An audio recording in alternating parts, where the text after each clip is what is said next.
What's going on, good people? It's Will. I just wanted to go through kind of the evolution of dry fire for me and kind of why I really don't use my dry fire laser anymore. For the most part, I don't use it.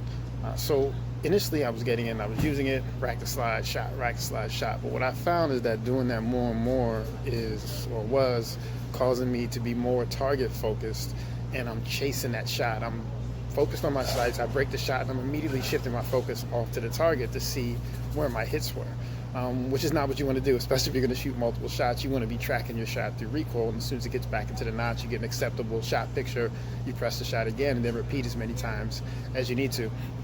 If that's your last time shooting the particular target, then as soon as your shot fires, sights rise, you want to be transitioning to the next shot and not looking at the target. So I had a really bad habit, and I'm still a little slow with it. Staying on the target longer than I need to, and I need to be transitioning. I need to ride that recoil to the next one.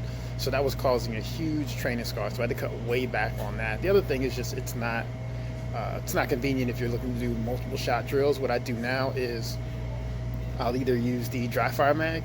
I use the dry fire mag for drills when I don't need to reload, because with that you can't reload, it won't drop free, and you definitely can't slam one into the magazine wall, because you could break it with the piece that actually engages with the trigger. So I use the dry fire mag for items where I'm just doing trigger presses. It's not about a reload.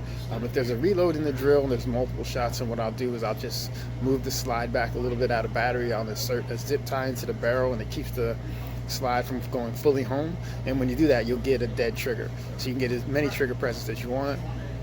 I use that if I need to reload, because then I can have a free trigger. I get my trigger presses. If I need to reload, I can do that as well.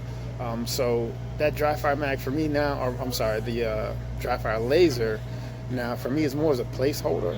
I'll put it in the gun, but really just to ensure that I can't get a live round in there. So it's really just an extra layer of safety to make sure I don't cook off the live round in the house.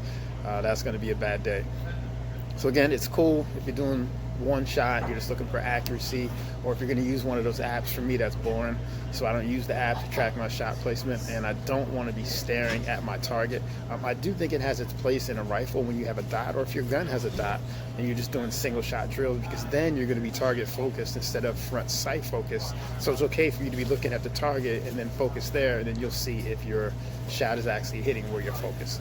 So that's just my take on it. It's not big for me. Hardly ever use it. When I do, it's just a safety measure. Let me know if you have any questions or if you use it differently.